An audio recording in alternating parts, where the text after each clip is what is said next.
This is the Situation Room, the only way to start your day. You? I'm fine, thank you. How are you doing? I'm well. I'm glad to be here. Standing on both feet? Oh, yes, I'm still on both feet. Good. Since the directive is yet to take effect, illegal as it is. Okay. I'm glad to be with the Dennises. We're in the company of the Dennises. The Dennises. Yeah. It's good to have you here. And, of course, we're going into some of the legal issues around some of the things that it's like every day now, isn't it? That not a day passes when it's not a new thing that you're met with. But we'll talk about some of those things today. Dennis is one of the Dennises is going to welcome you with today's proverb. Okay. Yeah, and the proverb today still comes from Kenya. Yeah, to go Kenya. And if you look at Kenya and the Constitution 2010 and all the rights that have been given in there, pretty amazing. But you look at where we are at the moment with regard to these human rights, and one would talk about escalating state violence and crackdown that you continue to see, especially whenever there are protests, wanton killing, maiming, and even now the shoot to kill and shoot to maim orders that do exist. And the international community has reacted to this, including to the UN Human Rights Council has given its statement on the same. You talk about the government's position on human rights, and one would say, hey, mechanganyikiwa wao pia with regard to protecting human life, protecting property and all that. And we go straight to asking the question, just how then are we implementing the Constitution 2010, which is considered a beautiful document if only it would be implemented to the T and the core. And our proverb today, a hyena or toyo cannot smell its own stench. How would you interpret that? A hyena cannot tell that it's at fault. So that in this particular instance, I read it that when you look at the president speak and his executives, they are trying to point fingers at others. When the problem we are dealing with is right within their own circle. The stench is emanating from Kenya Kwanza and William Ruto. They are the ones conducting extrajudicial killings. They are the ones issuing shoot-to-kill orders. They are the ones who've caused the governance challenges we are facing. They are the ones who've messed up the economy. When people go to demonstrate as per the Constitution, their response is to organize goons. It's for police to kill them. There are over 300 Kenyans who've died since 2023 in protests, demonstrations. Not a single one has been killed by a civilian. All of them have died in the hands of police officers. And in that same period, not a single prosecution of any police officer or a commander of a police unit. So when you talk about deaths, it is them who've caused these deaths. Talk about destruction of property.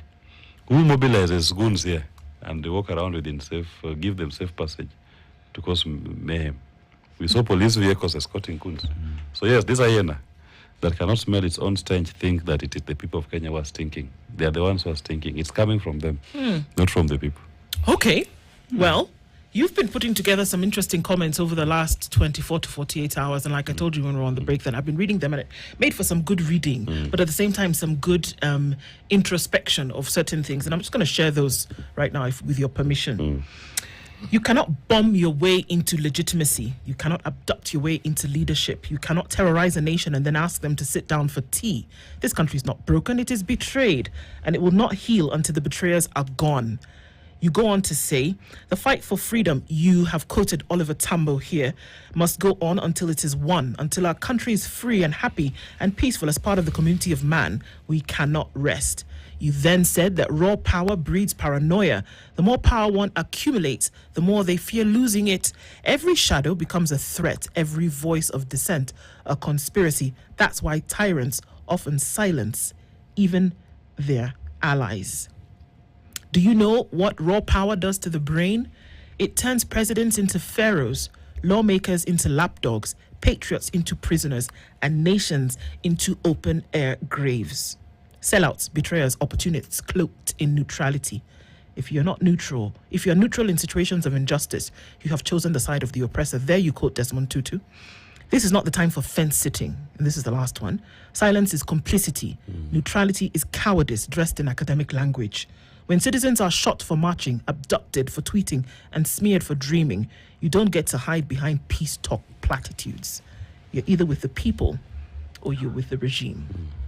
You said these things. Yes. And of course, you were saying this in relation to the current situation and in response to some of the things that the president said yesterday. Yes. Why? One thing that we must all lose focus of is that our voice is our most potent weapon. And we must speak courageously and fearlessly.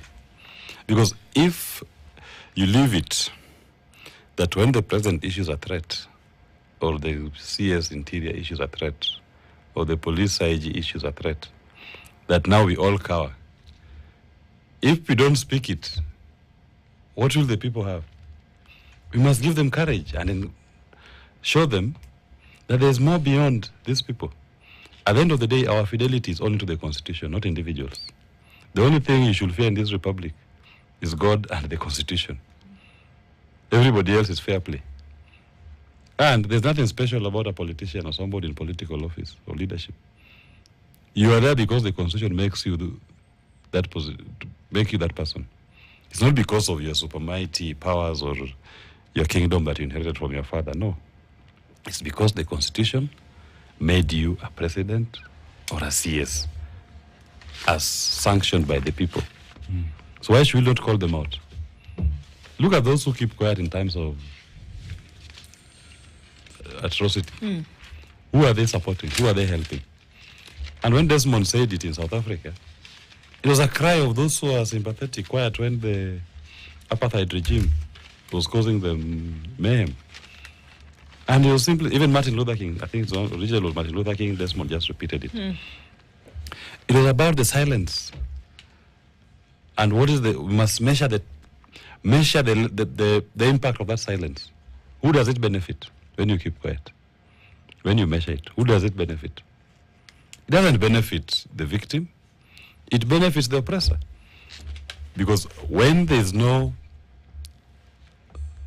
calling out of the oppressor, he'll continue doing his oppression. He'll continue the atrocities. But when people speak out, the victim now has a voice to raise his problems. So yes, I'll speak, I'll write, I'll tweet, even at midnight, 3 a.m., 2 a.m. Well, the oppressor here in reference is the president, William Ruto. He also expressed himself and he said, wait. And it was actually a question. Why similar opposition was not directed to his predecessors? Why him? The first answer to that is this. As a lawyer, I will tell you, when somebody is accused in court, there's never been a defense of you to come to court and say, why am I the one being charged when somebody else out there has committed a similar offense? Today is your day in court. That one will deal with him on his day. That's number one. Number two, he should blame himself. Because he was in government, in public space, when Kibaki was there. Why didn't he put Kibaki to task? If anything, there are so many videos of William Ruto saying Kibaki must go. Calling out Kibaki from the time of 2003. There are many videos on the internet of him even leading a demonstration. I saw him being tear gassed at Uhuru Park.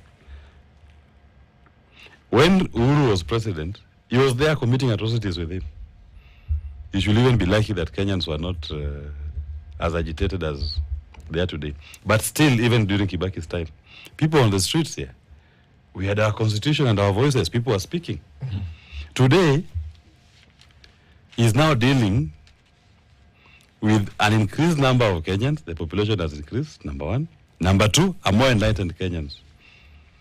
Then, he's not helped his cause. That man's tongue is like sulfuric acid. Why will the president stand up in the midst of all this to issue threats and a directive to shoot to maim? Now we are from wheelbarrow to wheelchair. And to him, he finds nothing wrong with that. Can we again say he has his own, he's within his rights to be angry. Only that what he said is what was wrong.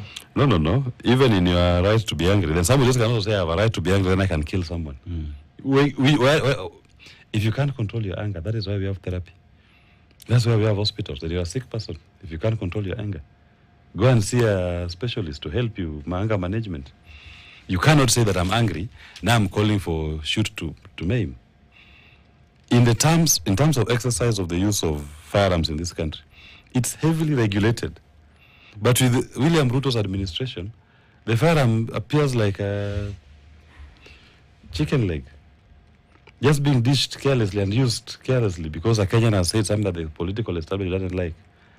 When they mobilized their own few women to go to Kilimani, that was the audience was addressing.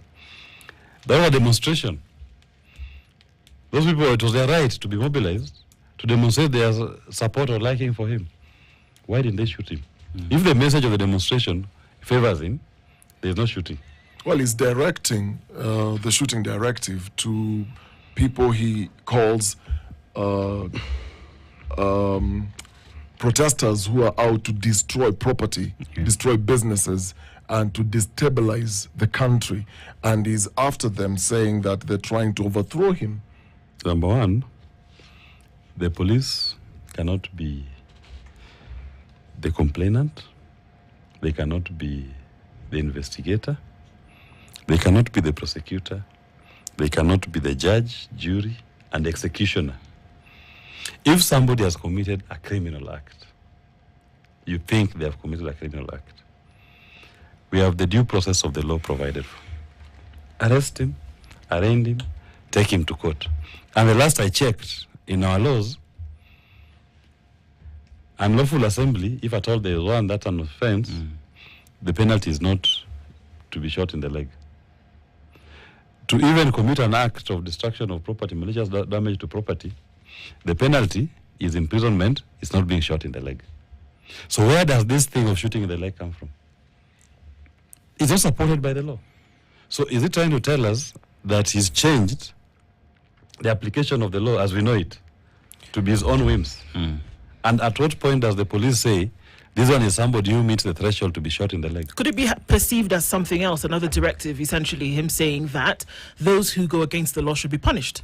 No. If his words are very clear, we are not going to apply any other rules of interpretation.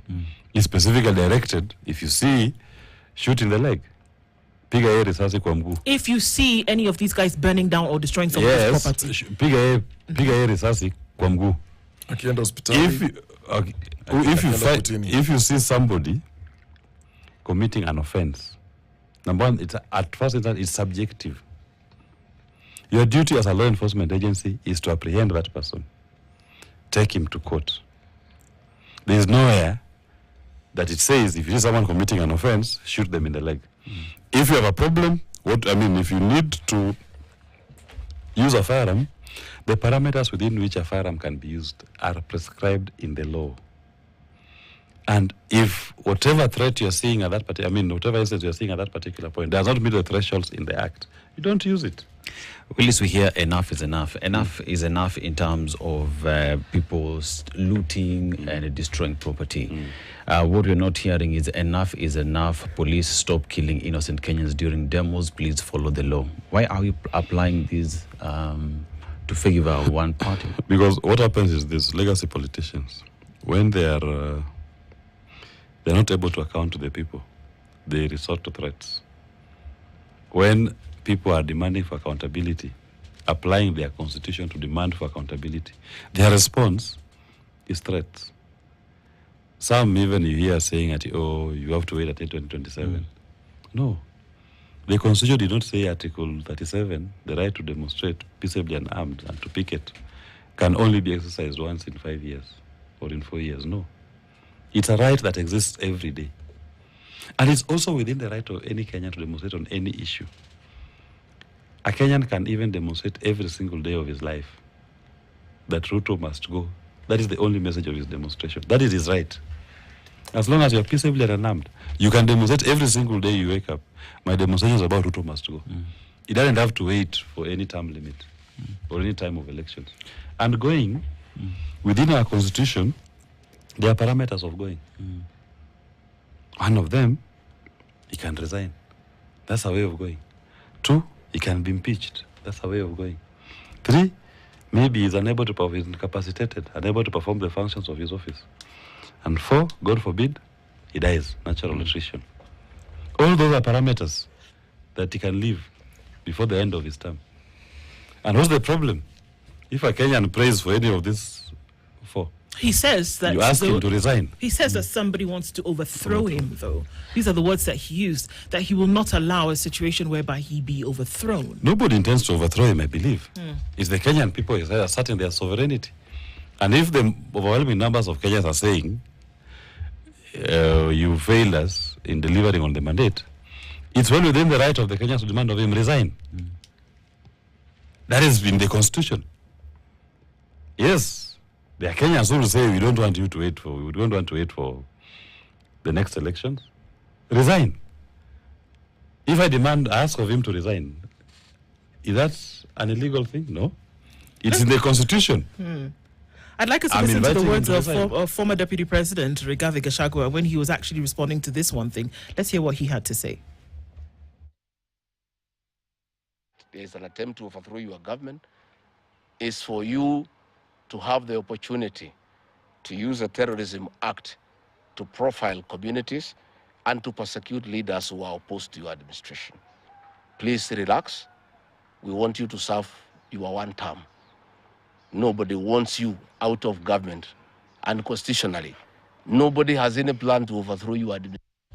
So he said, look, nobody wants to do that. But if you then have this, if you feel that, because if you ask the how, then there's provision for how that can actually happen. But he seems to be at a place of frustration, and that whatever it is that is happening across, whether it's social media in the country, and you talk about this, the statements or the proclamations that he made then being illegal against the law, right? Was he speaking as, and we look at this law again, can he give that directive? We saw the CS giving a directive that if you see anybody walking outside a police station, you actually, who gives that right to then be able to make such actions come through? You know, in fact, the first step is that we must recognize that our constitution, and if you look at it sets out the functions of the IG of police, and it gives that office that he cannot take directives from any other office, save for as permissible in the constitution, which is from the DPP.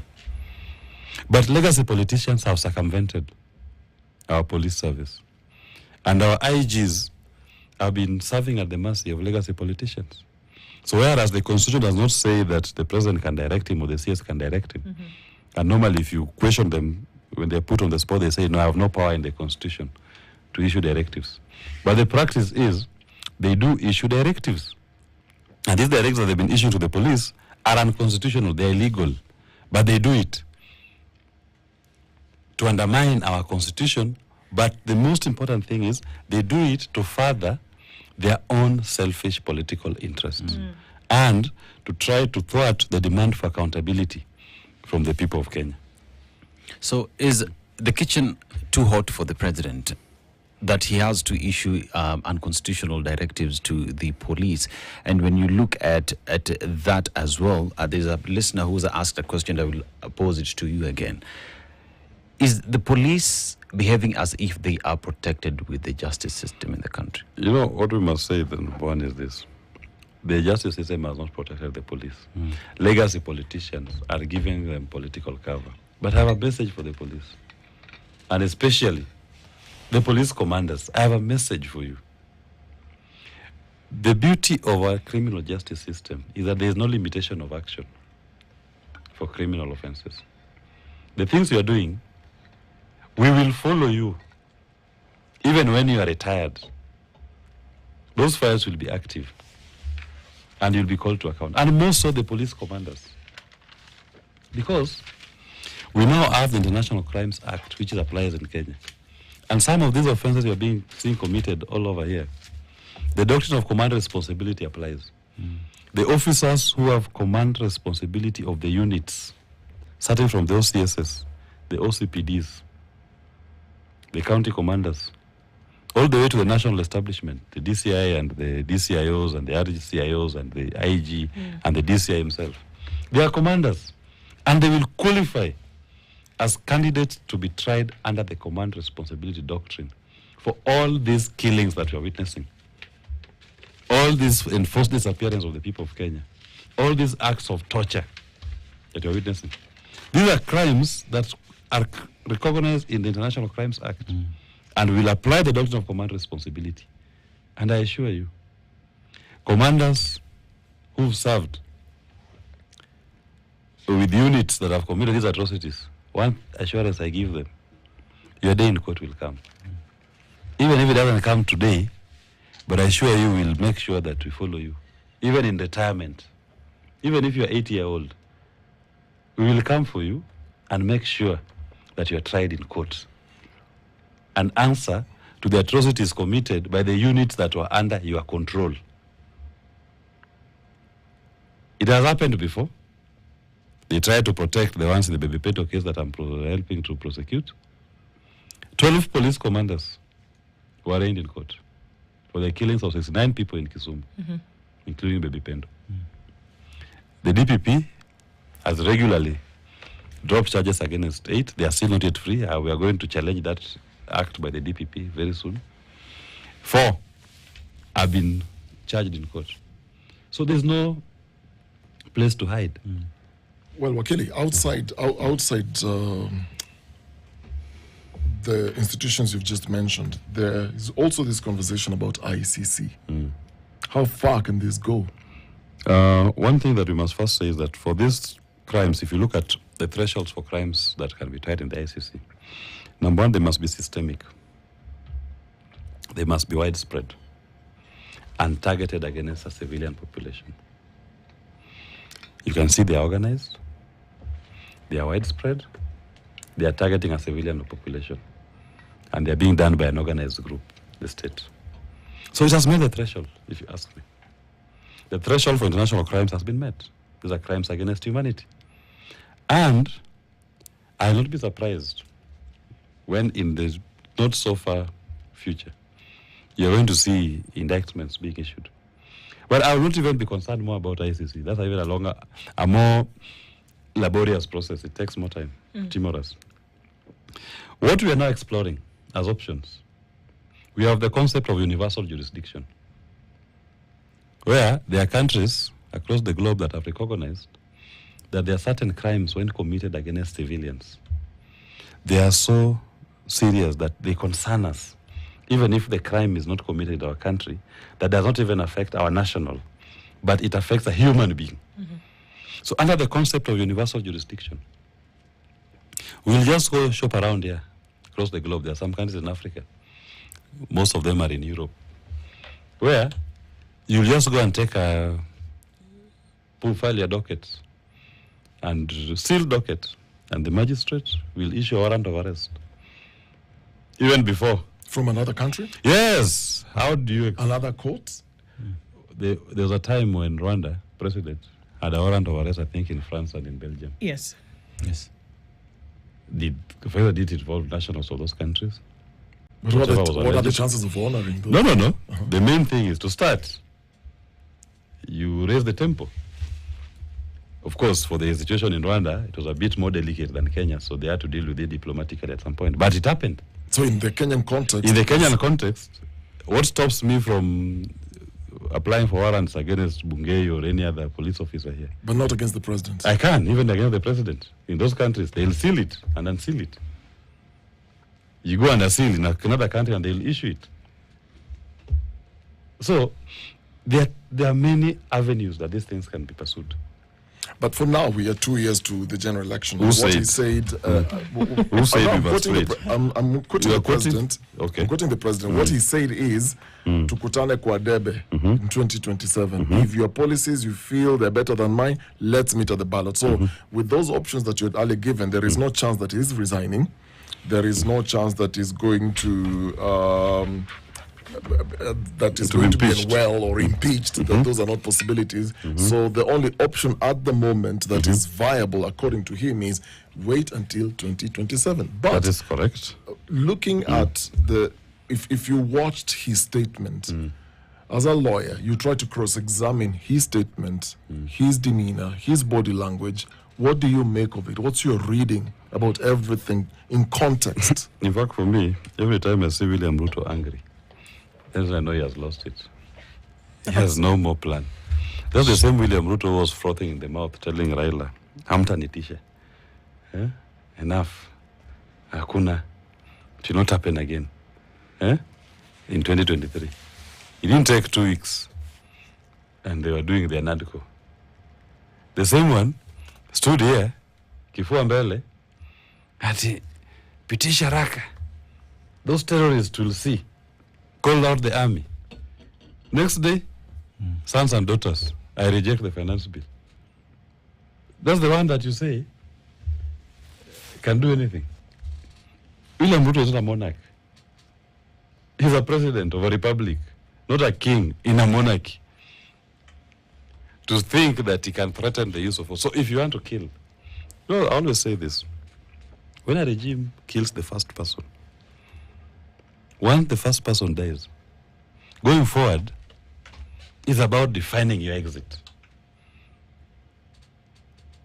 Your duty as a president is to make sure that you don't end up killing people or permit the killing of your people by the state, by the police.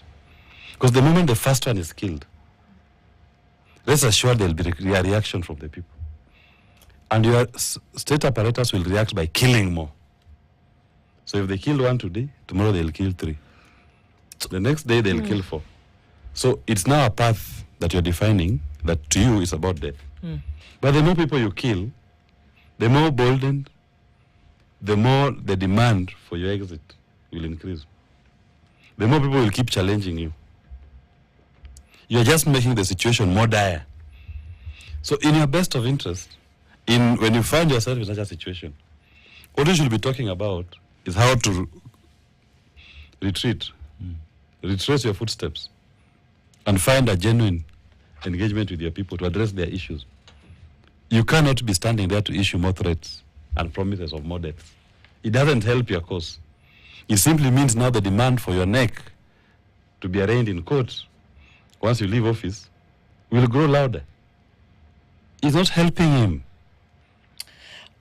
I'm hearing you say, and is there a concerted effort across board, or is it just people doing what they say? Because I'm looking at all of this in a circuit, that if we looked at the protests, the way in which they have come over the past few years, because all of this anger that you speak of, these directives that are being given, we didn't see this kind of behavior outside of the protest. And it started with the Mandamano of, the Sufuria Revolution as we now know it, early in 2023, and then moved to 2024 where we saw the finance bill protest, and has become, it has started to become a kind of usual thing. And that we see this display after these events take place. Is there a concerted effort? And if so, it would be a bit scary. That is there an effort from what you see to silence the voice of the people with this force or with the promise of this force? And is it a retaliatory, reactionary measure, or is it just modus operandi? I mean, that is what legacy politicians know. To them, in their toolbook, when people are demanding for accountability, when people are speaking against bad governance, because that puts them on the spot, the response is beat them up to submission. They should not raise their voices. Scare them. Clamp down on them. That's from the typical toolbook of failed legacy politicians. So there's nothing surprising. I'm not surprised. You'll expect that in 2025, they should have revised their syllabus and come up with better ways of responding to demands for accountability. It cannot be the same buttons. It has never worked, and it will not work. The more you brutalize people, the more they'll demand and agitate for accountability and good governance. Okay, as we talk about finding a solution to this, and if there is any plan, there is the call for conclave that has been called by one Raila Odinga, and the protesters themselves, Kenyans, are saying we do not need to sit down and talk. All we want is justice and implement and pretty much just deal with our concerns. Do we need a conclave? Do we need to sit at a table to have a discussion on respect of human rights and ending police brutality? No, you don't need a conversation to arraign police officers and their commanders responsible for these killings to court. What you need is political goodwill. I don't think you need a conclave or a conversation or dialogue for that matter. For the government to rule or to lead by the Constitution. Just abide by the Constitution. That's all the Kenyans are asking. But it's also well within Raila Odinga's right to ask for a conversation. Where we sit, as Safina Party, we don't believe in any conversation with William Ruto. Why? The only conversation we should be having with William Ruto is this. He announces publicly that I'm resigning from office. Then we have a conversation to discuss the steps towards the transition. What needs to be done before that resignation takes effect? Because what are you discussing with him when his hands are dripping with blood from these over 300 young people who have died from 2023? Under his regime. And he bears the greatest responsibility for these deaths. So what conversation are you having with such a person? When your response to a people demand for accountability and good governance is direct the police to shoot them to maim. So we cannot have a conversation with William Ruto unless it's about his exit. And look at the Constitution, which are the parameters within which a conversation can be had to actualize that exit. So yes, the option that we are choosing is resignation, for example. And we should be able to have IBC and do a rapid voter registration exercise for the new voters who have not been brought into the register within a month or so to clean the register and clean the register. And we have elections in this period. But if you're discussing with him and you think you're going to discuss to change anything, look at the article. Let's start with the last one, the BBG report. BBI. No, BBG. Okay, yeah. Okay. That's their memorandum of understanding that they signed. One of the issues that were put there as key was the end of abductions and extrajudicial killings. Just on Sabasaba alone, according to Kenya National Commission of Human Rights, 31 Kenyans were killed. Today, 32 actually. They're now 32. And you had over 576 Kenyans arrested. And over 100 injured. And you still have many people being abducted. That is a basic term of their MOU. If that basic term that says stop extrajudicial killings, you've ignored it by killing now a minimum 31. In fact, if you add to the numbers from 25th and the numbers from 17th, it's now almost 57. This was the number one item on the agenda. This was the number one actually. item to what to stop. Now, if they cannot honor that basic one, what else are you discussing with such a person? If not his exit. Because it's demonstrated to you his incapacity, his incapability to honor his word. The only thing that has been honored in that BBG MOU is positions for Wakubwa. Some ministers from this side, board appointments. So we don't want to turn this to be an elite conversation where they reduce the people's clamor for accountability and good governance to be an opportunity for the elite to get positions for themselves. It doesn't help. It has not helped. NADCO report. These issues were in NADCO report. The same issues were found their way in the BBG MOU. Not implemented in NADCO, not implemented in BBG. And then you still expect that you can have a conclave with the same characters and find a solution. You cannot. When BBG came into being, the primary aim of BBG was to deal with the issues that the youth were raising that led to the storming of parliament. If 1 year down the line, the youths are now more on the streets than even they were last year, it tells you that the situation has not improved. It has gotten worse. The solution cannot be to have another conversation. The solution should be that this thing that we thought we were doing, we have failed the people of Kenya. Let's find another way.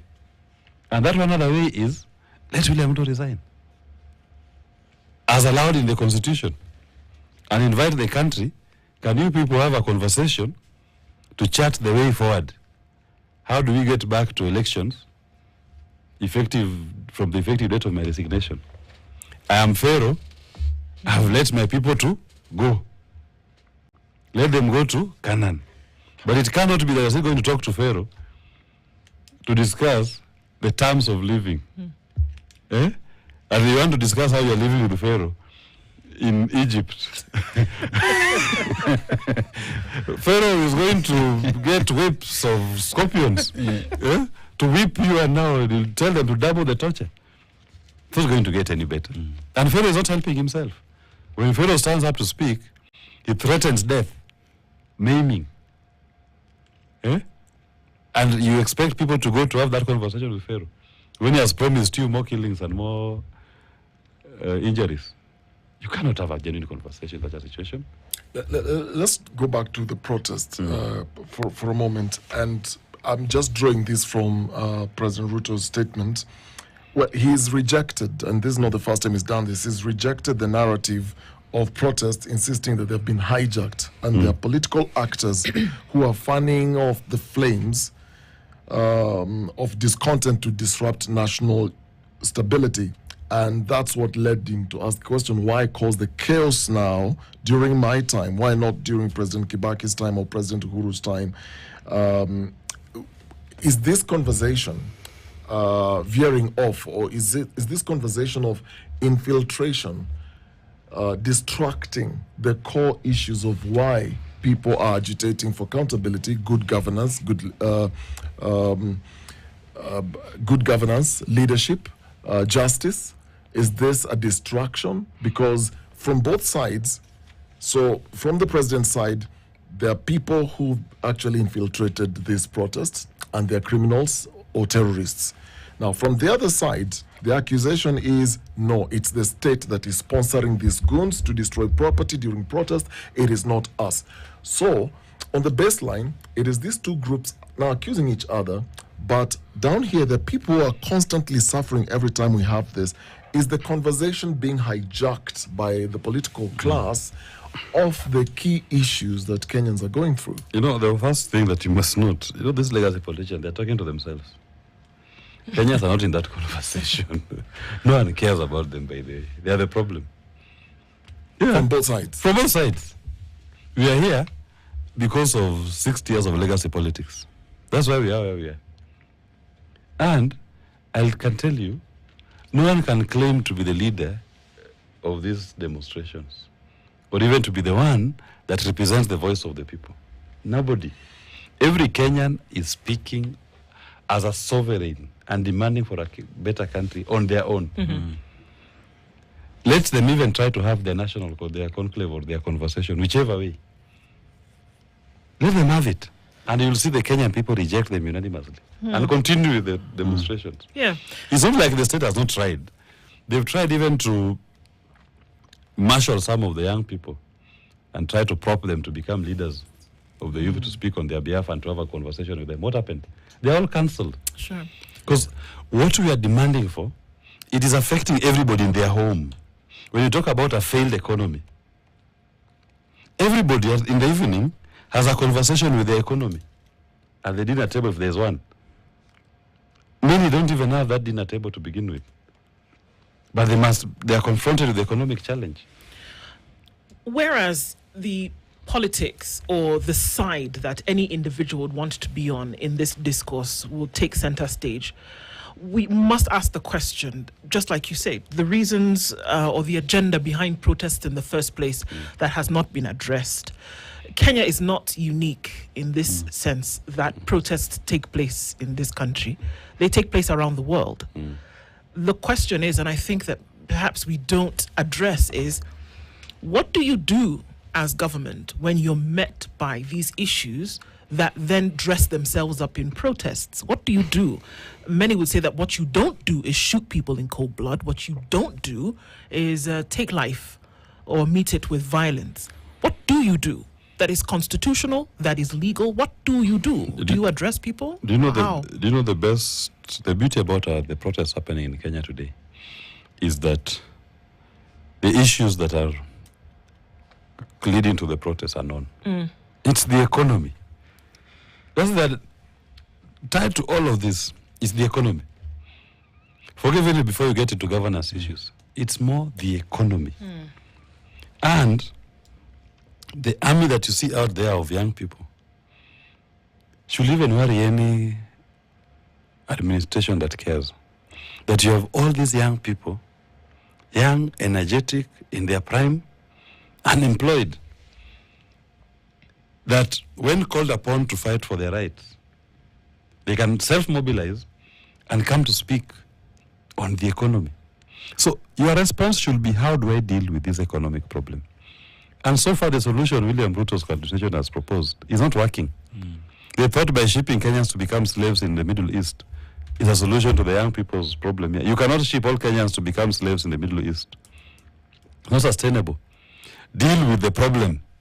And one thing that we keep saying as a Safina Party, the elephant in the room on the economy is called debt. It is said the chicken of Jubilee have come home to roost. Yeah. That binge borrowing and binge spending of illegal debt, the odious debt, has caught up with them. And they must answer, they must pay. But they don't want to have that conversation. They don't want to open the debt register. If 70% of your collection goes to debt finance, and you keep going to the people to raise their pockets to pay for these illegal debts, the people are going to get more angry. So if you want a genuine solution, you will start by telling Kenyans, okay, this is the state of the nation today. Let's try to discuss a solution as a group. And I hear you. Essentially, would it make sense if he said, or if the position was that I hear you? And I'm asking that question, and even as I do, one of the countries that we talked about yesterday that has protests, I mean, does the sun come up? Yes, there's a protest. That's France. There's protests against Israel-Gaza happening in Paris. There is a protest against, there's a travel disruption due to protest. There is a TikTok ban in New Caledonia, protest happening. This is still France. There is a pensions reform protest happening in Paris. 1.2 million people marching into the city. There is a protest against King Charles' historic state visit to France. There is a protest against the retirement of the president, Emmanuel Macron. There is I can go on and on. This is all happening today in France. There is actually a news schedule page of the protests that take place in the country. But what has the president done? He's had a conversation and said, okay, guys, on all of these things, especially the pension reform ones, we have heard what you are saying. We are working on it. And not just we're working on it because I've said to you, but here is what we're actually doing, and here's the case that we're trying to put forth. And then, for some reason, Paris doesn't blow up in flames, and the police aren't killing anybody. Is that a method that can be followed? Of course. But what is why can't they follow it? Not that they don't know it. You can imagine to a legacy politician, to them, if they see 1 million people in the CBD that they are not controlling, that's a threat. It's bad for optics. To them, number one, bad for optics. Now who will marshal them back home in the evening? So when people congregate, it's their nightmare. That's the point when they see a large crowd that they can't pinpoint that this is so-and-so's crowd, who is not a member of their group, so the legacy politician. That is their nightmare. They can't imagine it, that people can self-mobilize even 1 million or even 100,000 or even 10,000 without the input of a legacy politician in the CBD. So they can't. So to them it's a fight of survival.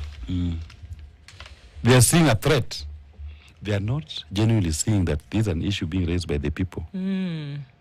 How do we respond to this issue being raised by the people?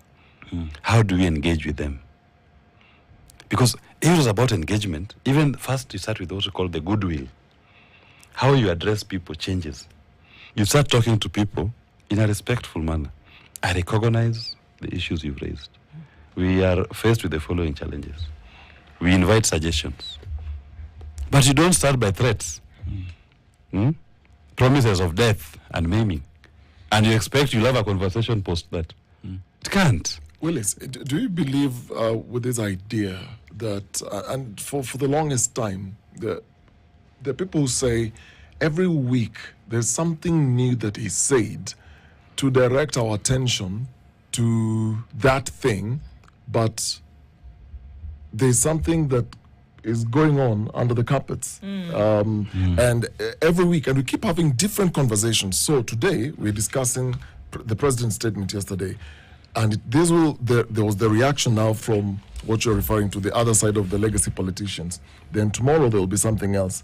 Now we're going to get into the weekend. Next week, there will be a totally different story. Are we being pushed towards certain narratives while there's something else going on? Let me tell you, Dennis, don't give these legacy politicians too much credit. They're not that smart. They're not that smart. Because if they were smart, we will not be here. If there was something great that they're doing, something that they're doing that is undercover, they will not be here. They will have been able to control and manipulate us, that will all be supporting them. Because at the end of the day, a legacy politician, his greatest tool of trade, what he hopes for most, is to be loved by the people. They are now hated. They will all be forgiven water. So there's nothing smart that they have organized, they have planned a PSYOP operation. Hakuna. This incompetence in display. Don't give them too much credit that they have anything. What I can assure you, by the way, why you're actually shocked, because you are a rational person. You don't expect that someone will be goofing this much every day. There must be something that is sinister that is going on that we are not seeing. No. It is who they are. This is their DNA. I can assure you today, you will sue very soon. In the near future, there will be another one. They are going to do something again that will annoy so many Kenyans, and everybody will want to go back to the streets. That is guaranteed. When Kenyans were almost like giving up, that okay, fine, maybe.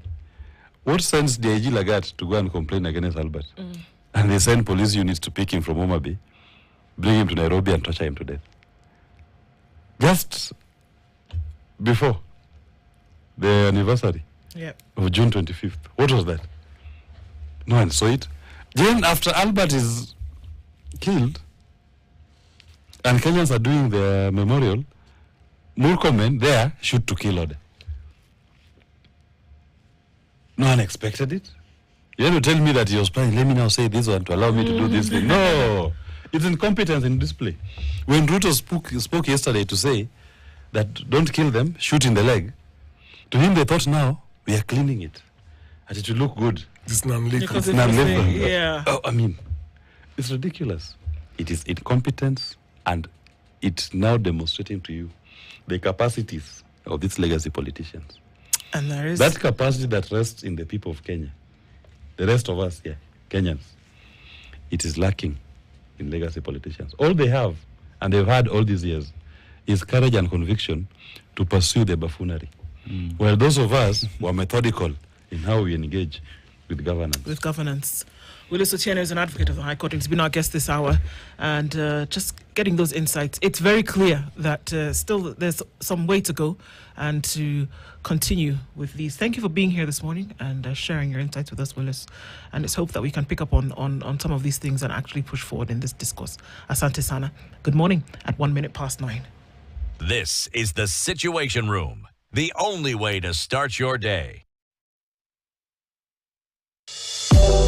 Your health